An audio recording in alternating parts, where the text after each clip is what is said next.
Have you ever poured your heart into helping someone, only to watch them turn against you? You stayed patient when they were difficult. You showed understanding when they were cruel. You gave them chances no one else would. And somehow, they ended up hating you for it. What if I told you that your kindness isn't failing because you're doing something wrong, but because you're doing something right? Carl Jung spent decades studying human behavior and uncovered something most people refuse to accept. Your kindness doesn't create gratitude in everyone. Sometimes, it triggers something far darker.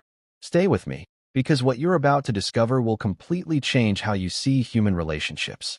By the end of this, you'll understand why good people often suffer the most, and more importantly, how to protect yourself without losing who you are. Jung said something that shakes the foundation of everything we believe about human nature. Everyone carries a shadow, and the less it is embodied in the individual's conscious life, the blacker and denser it is. But what does this actually mean for you? Here's the truth that will disturb you. When you show consistent kindness to someone, you're not just being nice. You're holding up a mirror to everything they've buried about themselves. Your kindness becomes a living reminder of who they're not, what they lack, and what they're afraid to face. And the human mind doesn't respond to this mirror with gratitude. It responds with rage. According to Jung, the shadow represents every part of ourselves we've rejected and hidden away. It's our failures, our cruelty, our selfishness, all the qualities we can't admit we possess. Here's where it becomes disturbing. When someone encounters your genuine kindness, their unconscious mind doesn't celebrate you. Instead, it whispers a painful truth. This person is everything I pretend to be, but I'm not. This person exposes my inadequacy just by existing. Jung discovered what he called shadow projection. The kinder you are, the more their shadow gets activated. They begin seeing you as a threat, not because of anything you've done, but because of what your presence reveals about them. But there's something even more twisted happening beneath the surface. He said the most terrifying thing is to accept oneself completely. Your kindness forces people into a corner where they must confront the parts of themselves they've spent years avoiding. Think about what happens when you're patient with someone who's always irritable or understanding with someone who's spent their life being judgmental. You're demonstrating that another way of being is possible. And this possibility terrifies them. Here's what Jung realized about human psychology. Most people would rather cling to their current identity, even if it's painful and destructive, than face the uncomfortable reality that they could change. Your kindness threatens their entire self-concept. It suggests they've been wrong about how to move through the world. According to Jung, this creates a psychological crisis. They feel deeply inferior in your presence, and the only way they can restore their sense of balance is to tear you down.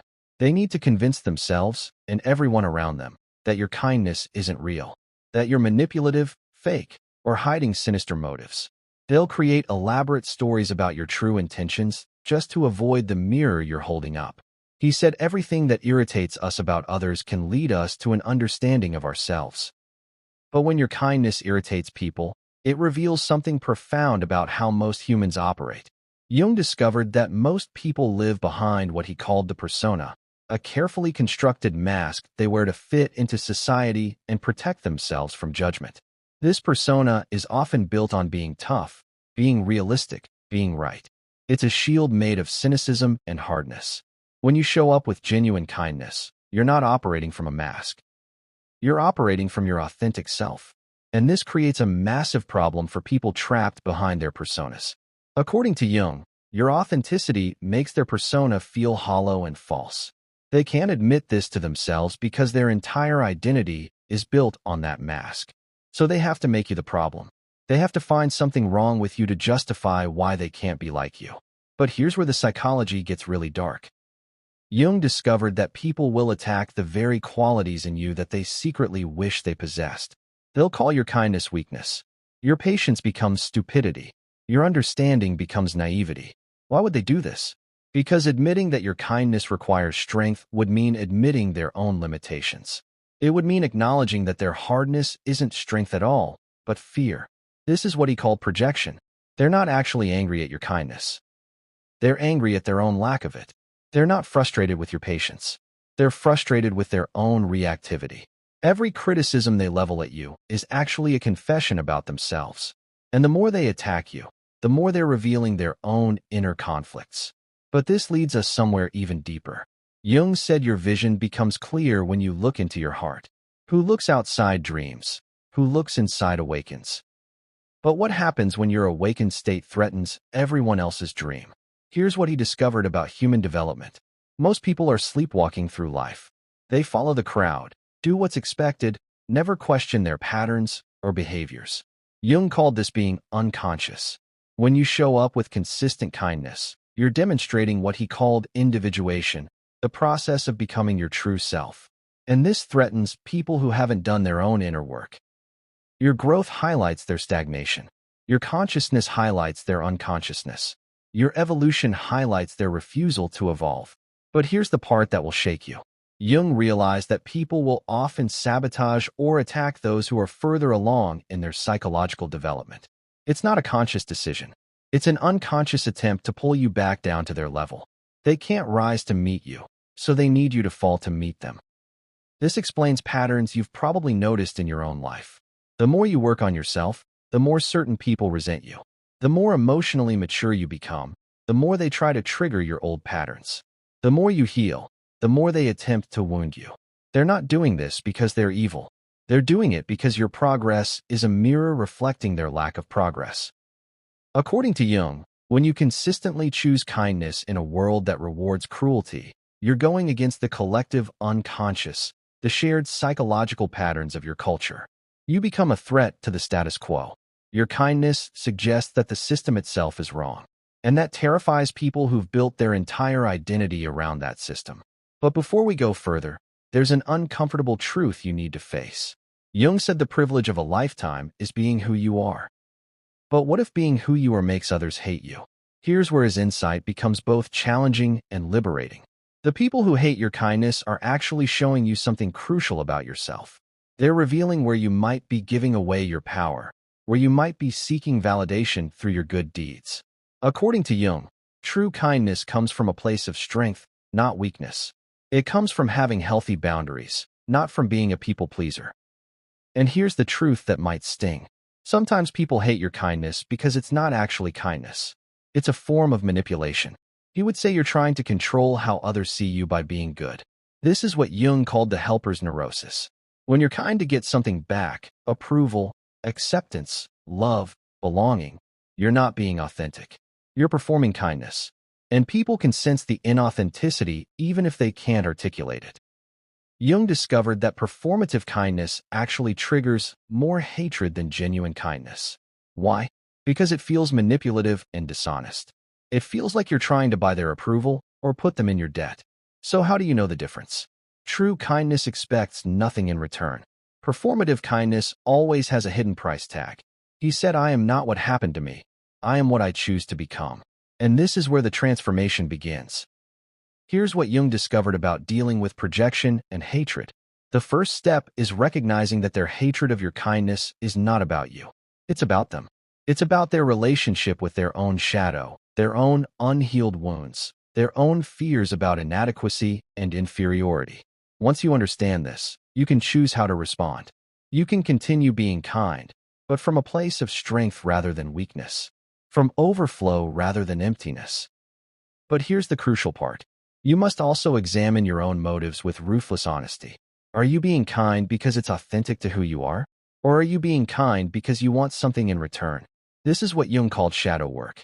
You must face the parts of yourself that seek validation through good deeds. He said everything that irritates us about others can lead us to an understanding of ourselves. But what if that irritation is teaching you about boundaries? Here's what Jung understood about healthy relationships. True kindness requires boundaries. When you're kind without boundaries, you're not being kind at all. You're being codependent. You're enabling others to project their shadow onto you without consequence. According to Jung, healthy people appreciate genuine kindness because they're not threatened by it. They see your kindness and it inspires them. Unhealthy people are threatened by kindness because it highlights their own issues and limitations. But here's the game changer that will transform how you move through the world. Jung discovered that when you have strong boundaries, you can be kind without becoming a target. You can show compassion without absorbing other people's projections. This is what he called differentiation. You remain yourself while allowing others to be themselves. You don't take on their emotional baggage. You don't try to fix them or save them from themselves. And this changes everything about how people respond to you. When you're kind from a place of strength rather than weakness, people respond differently. They can't project their inadequacy onto you because you're not trying to prove anything. You're not seeking their approval. You're not performing for their validation. You're simply being who you are. But there's still more to understand about why certain patterns keep repeating in your life. Jung said, until you make the unconscious conscious, it will direct your life, and you will call it fate. And one of the most unconscious patterns in human relationships is what he identified as the victim-rescuer dynamic. Many people who experience hatred for their kindness are actually caught in the rescuer role without realizing it. They're unconsciously seeking out victims to save, broken people to fix, wounded souls to heal. And this creates a toxic cycle. According to Jung, the rescuer role creates a psychological dynamic where the victim eventually resents the rescuer. Why? Because the entire relationship is built on inequality. The rescuer needs the victim to stay broken so they can continue feeling superior and needed. The victim eventually senses this and rebels against it. But here's the twisted part that Jung uncovered. The rescuer often unconsciously chooses people who will eventually turn on them. Deep down, they believe they deserve to be punished for their superiority. They believe that being kind and helpful makes them better than others, and this secret sense of superiority creates unconscious guilt. Jung discovered that this is a form of self-sabotage. The person is recreating childhood dynamics where they were punished for being good, for being the responsible one, for being the helper. This is why the same pattern keeps repeating in your life. If you keep attracting people who hate your kindness, Jung would say you're unconsciously choosing them. You're seeking out people who will confirm your deepest fears about yourself, that you're not really good, that your kindness is really just another form of control. That deep down, you're just as flawed as everyone else. But what if the goal isn't to stop being kind? What if the goal is something completely different? He said your task is not to seek for love, but merely to seek and find all the barriers within yourself that you have built against it. And this applies to kindness as well. The goal isn't to stop being kind. The goal is to remove the barriers that make your kindness a target for hatred. These barriers include seeking validation, trying to control how others see you, rescuing others to feel superior, and lacking boundaries that protect your energy. Jung said where love rules, there is no will to power, and where power predominates, love is lacking. But what happens when your kindness reveals someone else's lack of love? Here's what he discovered about envy and kindness. When you show consistent kindness, you're not just being nice. You're demonstrating emotional wealth. You're showing that you have something to give without needing anything in return.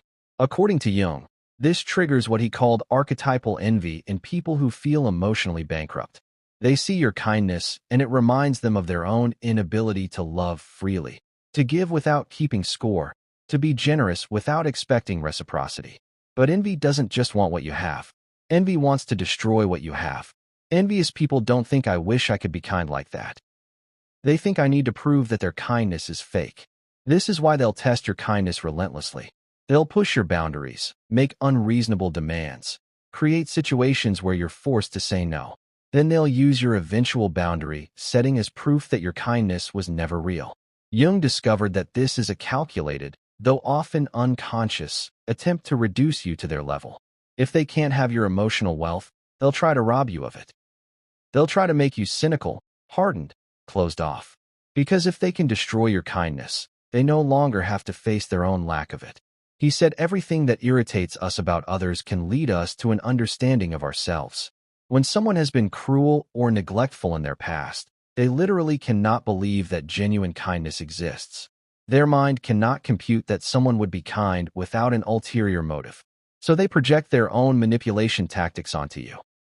Jung said the wounded healer is an archetype that reflects the psyche's ability to heal itself. But what happens when your kindness threatens someone's wounded identity? Here's what he discovered about people who are addicted to their wounds. Some people have built their entire identity around being hurt, abandoned, mistreated. Their wounds have become their source of meaning, their claim to attention, their excuse for not growing. According to Jung, when you show up with kindness, you're offering them healing. But healing means giving up their wounded identity.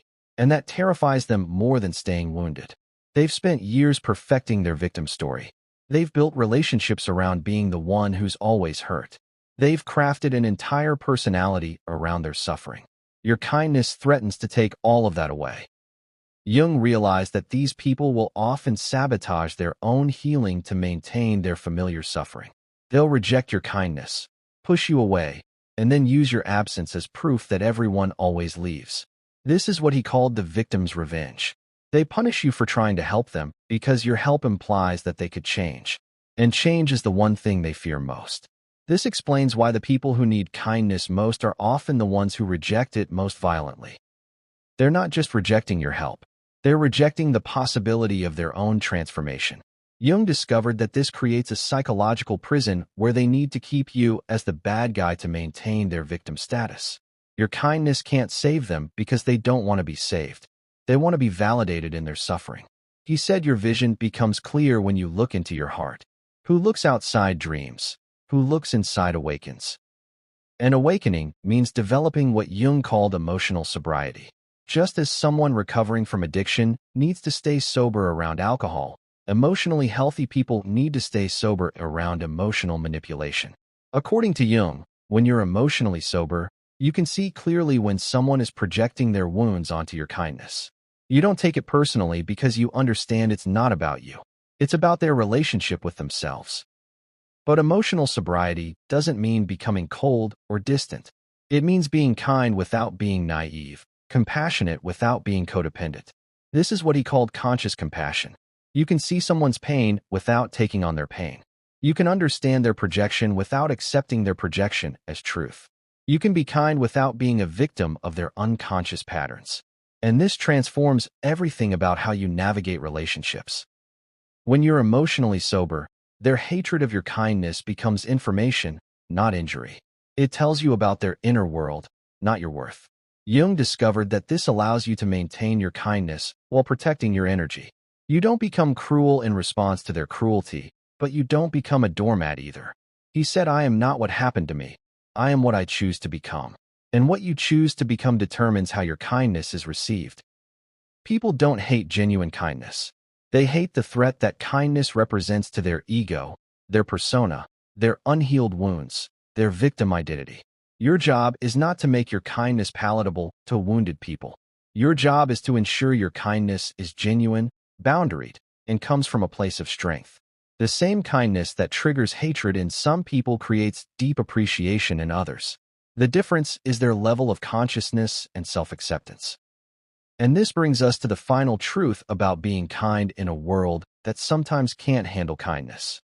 Jung said the most terrifying thing is to accept oneself completely. And your kindness forces people to confront their own self-acceptance. Here's the liberation in understanding all of this. The people who hate your kindness are actually your greatest teachers. They're showing you exactly where you need stronger boundaries, clearer intentions, and deeper self-acceptance. They're not your enemies. They're your mirrors. When you can see them as mirrors instead of threats, you've mastered the art of being kind in a world that sometimes can't handle kindness. This is what he called the transcendent function, the ability to hold paradox, to be kind and strong, compassionate and boundaried, understanding and protected. You can continue being kind while protecting yourself from projection. You can maintain your authenticity while setting boundaries. You can express your nature while refusing to be a target. This is what Jung called individuation, becoming fully yourself regardless of how others respond. When you understand that their hatred of your kindness is about them, not you, you can choose how to respond. You can be kind without being a victim. You can be authentic without being a target. The goal isn't to be liked by everyone. The goal is to be true to yourself while maintaining healthy relationships with those who can appreciate your authenticity. The world doesn't need less kindness. It needs more people who are kind from a place of strength, not weakness. You don't change who you are. You become more of who you are with better boundaries and clearer intentions. The people who hate your kindness are showing you their wounds, not your weaknesses. Your job is to stay kind while protecting your energy and choosing relationships with those who can appreciate your authentic nature.